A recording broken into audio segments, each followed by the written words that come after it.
Najua morali inaweza kawa chini, lakini msiwe chini kwa sababu kila mmoja alitarajia ushindi na tumeona mmefanya kazi yenu kwa moyo mkunjufu, mmejituma na tumeona namna ambavyo wenzetu wamejipanga, hata nguvu kidogo imetumika. Watu wana miili ile wanasukuma kweli kweli, kwa hiyo haikuwa kazi rahisi.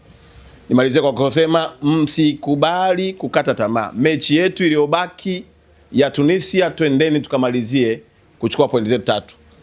Hata leo hii ndugu zangu wa Uganda walikuwa wanajua tu kuja kufunga Tanzania, lakini na wao wenyewe wametoka wanashukuru kutoka sare. Yani kwao imekuwa shukrani kutoka sare.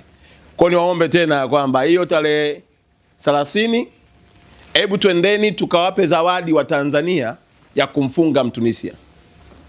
Twendeni tukawape wa Tanzania zawadi ya mwaka mpya, kwamba tumepitia mambo yote lakini zawadi ya mwaka mpya ndio hii hapo.